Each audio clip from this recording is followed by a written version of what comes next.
सगळ्यांना नमस्कार, जय महाराष्ट्र। गोंदिया शिक्षण संस्थेचा सुवर्ण पदक वितरण समारंभ आणि दरवर्षीप्रमाणे स्वर्गीय मनोहरभाई पटेल यांची 118वी जयंती या कार्यक्रमाला उपस्थित आदरणीय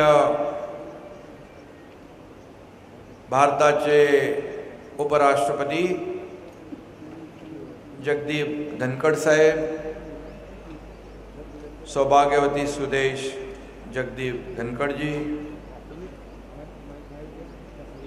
महाराष्ट्राचे महामहिम राज्यपाल रमेश बैस जी, या कार्यक्रमाचे आयोजक खासदार प्रफुल्लभाई पटेल, वर्षाताई पटेल, पालकमंत्री धर्माराव बाबा आत्राम, खासदार सुनील मेंढे, खासदार CM रमेश, खासदार डॉक्टर श्रीकांत शिंदे, खासदार राहुल कासवान, आमदार मनोहर चंद्रिकापुरे, आमदार विनोद अग्रवाल, आमदार करोटे, आमदार राजूभाऊ कोरमोरे, जिल्हा परिषद अध्यक्ष पंकज रांगडाळे, माजी आमदार परिणय फुके, व्यासपीठावरील सर्व सन्माननीय मान्यवर, समोर देखील मान्यवर बसलेत आणि इकडेही अनेक मान्यवर आहेत आणि मोठ्या संख्येने या कार्यक्रमाला उपस्थित सर्व गोंदियावासी बांधव भगिनी आणि जैन पण आहेत आणि या संस्थेचे सर्व पदाधिकारी, अधिकारी, विद्यार्थी मित्रांनो, आज मी आपल्या सगळ्यांनाच या कार्यक्रमानिमित्ताने खूप खूप शुभेच्छा देतो। आपलं सगळ्यांचंच अभिनंदन करतो। प्रफुल्लभाई दरवर्षी हा कार्यक्रम आयोजित करतात आणि या कार्यक्रमाला हजारो लोक या कार्यक्रमामध्ये सहभागी होतात। मगाशी त्यांनी मनोहरभाईंच्या बद्दल त्यांच्या जेव्हा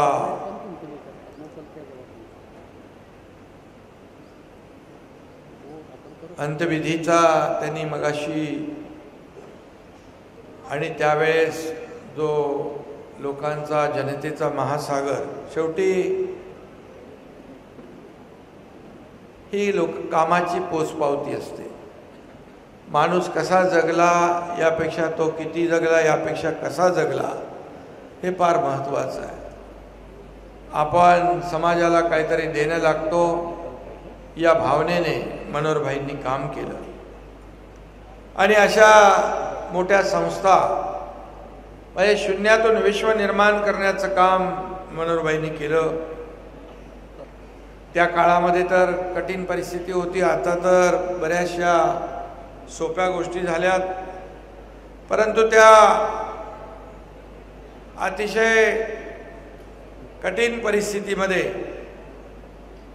प्रतिकूल परिस्थितीमध्ये अशा संस्था उभं करणं म्हणजे आपल्या संस्थेमध्ये या भागातल्या मुलांना चांगलं शिक्षण मिळालं पाहिजे, त्यांचं आयुष्य बदललं पाहिजे या भावनेने या संस्था उभ्या झाल्या आणि म्हणून शिक्षा, दृढ़संकल्प, समर्पण, त्याग करना सिखाती है।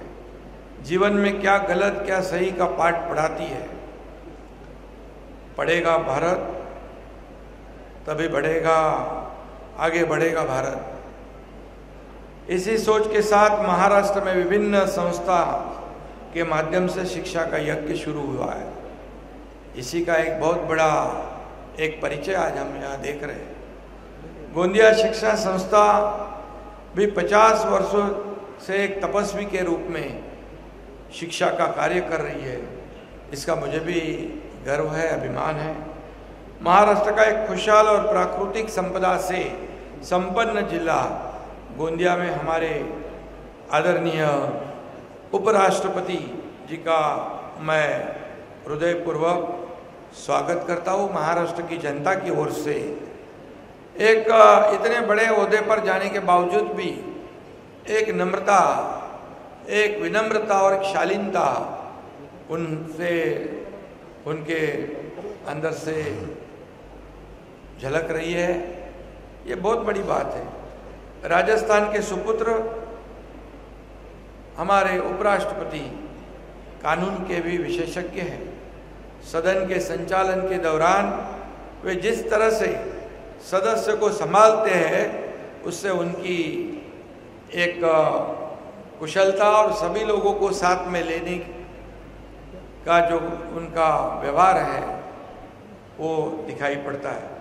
जब वे पश्चिम बंगाल के राज्यपाल थे उस समय हम सभी ने, अभी तो बहुत ही एकदम मृदु स्वभाव के दिखते हैं, लेकिन जब राज्यपाल थे बंगाल के तभी हम सभी ने उनके सख्त स्वभाव का दर्शन भी किया है।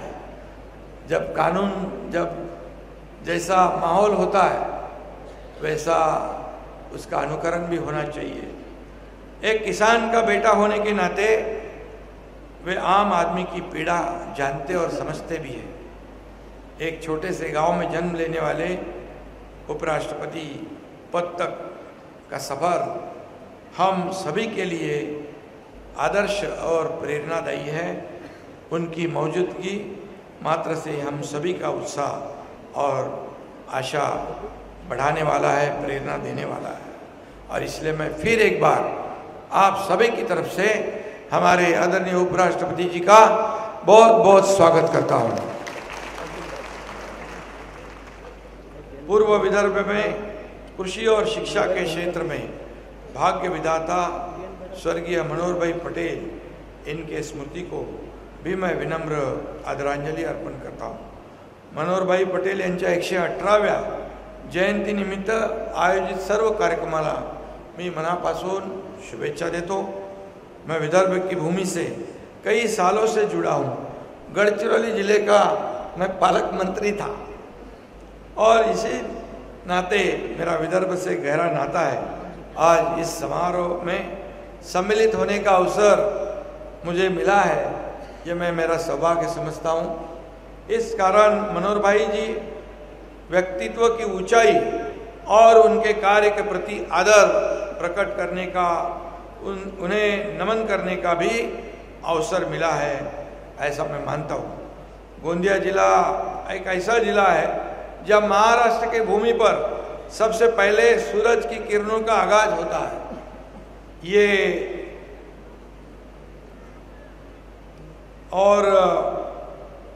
ये सूरज की भूमि है, रोशनी देने वाली और अंधकार को मिटाने वाली भूमि है। अब या भूमीतूनच महाराष्ट्रात सूर्याची किरणे पहिले पाऊल टाकतात। या निमित्ताने गोंदियाच्या भूमीलाही मी वंदन करतो। महाराष्ट्र पर छत्रपति शिवाजी महाराज के आशीर्वाद की छत्र छाया है। उन्होंने महाराष्ट्र को स्वराज्य और स्वाभिमान की विरासत दी है आणि म्हणून आपण छत्रपती शिवाजी महाराजांचं नाव घेतल्यानंतर अंगावर रोम रोम उभे राहतात। त्यांचा आदर्श डोळ्यासमोर ठेवून आपण आपल्या राज्याचा कारभार करतोय। आणि म्हणून ऐसे महाराष्ट्र में शिक्षा और कृषि एवं अन्य क्षेत्रों अनेक महानुभावों ने अपने कार्य का परिचय दिया है।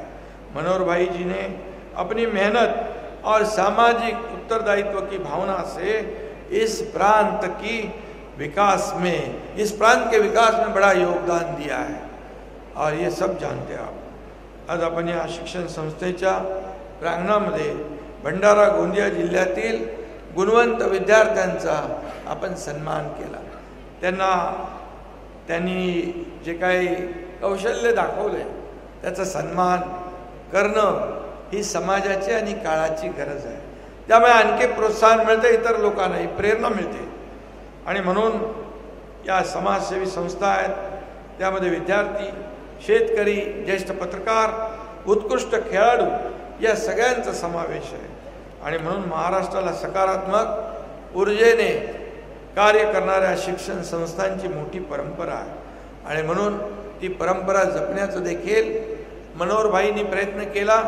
त्यांच्या पुढे आता प्रफुल्लभाई ते पुढे नेत आहेत आणि वर्षाताईचं देखील मोठं योगदान याच्यामध्ये. उनका ही है ना, हाँ वही मैं बताया, नहीं तो उनका क्रेडिट आपको नहीं दूंगा मैं. महाराष्ट्राला ज्ञानभूमी म्हणून ओळखलं जातं ते येथील संपन्न शैक्षणिक वारशामुळे. आजही महाराष्ट्र शिक्षण क्षेत्रात अग्रेसर आहे. पिढ्या घडवण्याचं आणि देशाला गुणवान नागरिक, तज्ज्ञ, संशोधक, अभ्यासक, वैज्ञानिक, शास्त्रज्ञ देण्याचं काम याच शिक्षण संस्थांच्या माध्यमातून घडत असतं. मनोहरभाईंनी शिक्षण आणि शेती या दोन मूलभूत क्षेत्राचं महत्त्व ओळखलं होतं. कारण भारत हा आपला शेतीप्रधान देश आहे आणि म्हणून शेतकरी आपला बळीराजा, अन्नदाता आपल्यासाठी महत्त्वाचा आहे आणि म्हणून आपण धरतीला माता मानतो आणि शिक्षणालाही पवित्र मानतो. या दोन्ही पवित्र क्षेत्रांची त्यांनी मनोहरभाईंनी सेवा केलेली आहे. गोंदिया नगर परिषदेचे सदस्य ते नगराध्यक्षपदाच्या 23 वर्षाच्या काळात मनोहरभाईंनी गोंदिया शहर शून्यातून उभं केलं. शून्यातून विश्व निर्माण करणारा एक मोठा कारागीर म्हणून मनोहरभाईचं परिचय आपल्या सगळ्यांना. आणि त्यांच्या या लोकप्रियतेमुळेच त्यांनी मध्य प्रदेश विधानसभेत निवडून येण्याचा चमत्कार केला. मध्य प्रदेश जवळ आहे, हां बरोबर. म्हणून त्यांनी तो चमत्कार केला. पुढे ते गोंदिया मतदारसंघातून महाराष्ट्राच्या विधानसभेत दाखल झाले. मनोहरभाईंनी गोंदिया शिक्षण संस्थेच्या माध्यमातून जिल्ह्यामध्ये शिक्षणाची गंगा आणली आणि सगळ्यांनाच या मेनस्ट्रीममध्ये आणण्याचं. आज स्पर्धात्मक युगामध्ये शिक्षणाला फार महत्त्व आहे आणि म्हणून अशा प्रकारच्या शिक्षण संस्था उभं करणं हे सोपं काम नाही आणि त्या पुढे चालू ठेवणं निरंतर आणि त्याचा दर्जा राखणं हे तेवढं सोपं नसतं, कठीण असतं. ते मनोहरभाईंनी अतिशय प्रतिकूल परिस्थितीमध्ये करून दाखवलं. आणि त्याचबरोबर धरणाचं बांधकाम करून पूर्व विदर्भात सिंचन क्रांती करण्याचं देखील त्यांनी काम केलं. शेतकरी अग्रस्थानी मानून त्यांनी हे काम केलं. सर्वसामान्यांच्या जीवनात क्रांती आणणारे अशा व्यक्तिमत्वाची म्हणूनच आज 118वी जयंती उत्साहात साजरी केली जाते. आणि म्हणून त्यांचं काम, त्यांचं प्रेम, त्यांच्या कामाची पोचपावती एवढ्या मोठ्या संख्येने आपण उपस्थिती लाभून दाखवून दिलेली आहे. आणि म्हणून आज त्यांच्या शिक्षण संस्थेच्या माध्यमातून आज जिल्ह्यातील गुणवंतांचा सत्कार होतोय. हे जसं आपलं भाग्य आहे तसा सन्मान होणाऱ्या, पदक प्राप्त करणाऱ्यांचाही यथोचित गौरव आहे. त्यांना आणखी ऊर्जा आणि प्रेरणा मिळेल. महाराष्ट्रानं अशा व्यक्तिमत्वांचा सदैव गौरवच केला आहे. गुणीजनांचा आदर करणं ही आपली संस्कृती आहे, ही आपली परंपरा आहे. आणि म्हणून मनोहरभाई देखील गुणी आणि पारखी होते. त्यामुळे अशा समारंभाच्या माध्यमातूनही आपण त्यांना आदरांजली वाहत आहोत. महाराष्ट्र, आदरणीय उपराष्ट्रपति महोदय जी, महाराष्ट्र सभी क्षेत्रों में आज अग्रसर है. शिक्षा और कृषि के साथ साथ उद्योग, आरोग्य और इंफ्रास्ट्रक्चर डेवलपमेंट में देश में राज्य हमारा अग्रगण्य राज्य है. FDI में भी महाराष्ट्र सबसे आगे है. महाराष्ट्र की प्रतिमा प्रो पीपल है, प्रो डेवलपमेंट है, प्रो इंडस्ट्री है, प्रो एनवायरनमेंट भी है. हम प्रोजेक्ट करते हैं लेकिन पर्यावरण का भी बहुत ख्याल रखकर ही प्रोजेक्ट करते हैं. और इसलिए अभी जो देश में केंद्र सरकार की ओर से स्वच्छता पुरस्कार मिला, इसमें महाराष्ट्र नंबर 1 का रहा है. ये भी हमारे लिए बहुत बड़ी बात है. हमारे आदरणीय प्रधानमंत्री जी का बहुत ही विशेष प्रेम महाराष्ट्र के ऊपर है और हमारा कोई भी प्रस्ताव केंद्र को जाता है तो खाली हाथ वापस नहीं आता. एक भी पैसे की कटौती नहीं करते हुए पूरा प्रस्ताव को मान्यता मिलती है. और ये भी एक केंद्र और राज्य एक डबल इंजन की सरकार के माध्यम से हम विकास कर रहे हैं और इसका समाधान भी हमें है। कई ऐसे प्रकल्प है जिसका भूमि पूजन आदरणीय प्रधानमंत्री जी ने किया, उसका लोकार्पण करने का मौका भी उन्हीं के हाथ से करने का मौका हमें मिला। ये भी मैं यहाँ बताना चाहता हूँ। एक भारत की अर्थव्यवस्था को मजबूत बनाए रखने का काम नहीं, बल्कि 10वें क्रमांक से 5वें क्रमांक पे लाना और अब 3रे क्रमांक का गोल रखना, ये भी बहुत बड़ी बात है। $5 ट्रिलियन का गोल अचीव करना, सपना देखना, और उसमें महाराष्ट्र भी हमारा $1 ट्रिलियन का गोल निश्चित रूप से अचीव करेगा। महाराष्ट्र भी केंद्र सरकार के साथ में है और इसीलिए इस राज्य का बहुत सर्वांगीण विकास हो रहा है और इसी के लिए मैं केंद्र सरकार को धन्यवाद देता हूँ, आदरणीय प्रधानमंत्री जी को धन्यवाद देता हूँ और आदरणीय उपराष्ट्रपति जी को भी धन्यवाद देता हूँ। और स्किलफुल और मेहनती वर्कफोर्स ये महाराष्ट्र की खूबी है। इसके पीछे हमारे यहाँ की इस शिक्षा व्यवस्था और परंपरा का भी श्रेय है, उनका भी क्रेडिट है। शिक्षा के माध्यम से विकास के सभी द्वार खुलते हैं। इसी में गोंदिया शिक्षण संस्था जैसे संस्थाओं का बहुत बड़ा योगदान भी निश्चित रहा है। ऐसी संस्था के निर्माण में, उनकी नींव रखने में अपना पूरा जीवन समर्पित करने वालों के प्रति भी हमें कृतज्ञ रहना चाहिए। इस समारोह से यह भी प्रेरणा लेनी चाहिए। मैं फिर एक बार आदरणीय मनोहर भाई जी को, स्मृति को, उनके मेरा हृदयपूर्वक नमन करता हूँ और वंदन करता हूँ। और आपने प्रफुल्ल भाई ने बोला था कुछ त्यांच्या उन्हीं के नाम का भवन, नगरपालिका भवन बना रहे हैं, उसके लिए प्रफुल्ल भाई ने कहा है पैसे कैसे कम पड़ेंगे। अरे देने वाली सरकार है, ये विकास वाली सरकार है और ये लेने वाली सरकार नहीं, ये देने वाली सरकार है। इसलिए 25 करोड़ रुपया उसको जो लगने वाले हैं, 5 उनको 25 नहीं 30 करोड़ चाहिए। अभी मुख्यमंत्री के सामने बात रखने के बाद मुख्यमंत्री तो ना बोलने वाला है ही नहीं, तो इस काम के लिए 30 करोड़ रुपया का प्रावधान निश्चित रूप से बहुत बहुत धन्यवाद जाएगा। जोरदार तालियों से हम स्वागत करें माननीय मुख्यमंत्री महोदय का। मैं फिर एक बार आदरणीय उपराष्ट्रपति जी उनको बहुत बहुत धन्यवाद देता हूँ और उनकी धर्मपत्नी सुदेश जगदीप धनखड़, इनका भी मैं स्वागत करता हूँ। धन्यवाद। जय हिंद, जय महाराष्ट्र। एबीपी माझा, उघडा डोळे बघा नीट।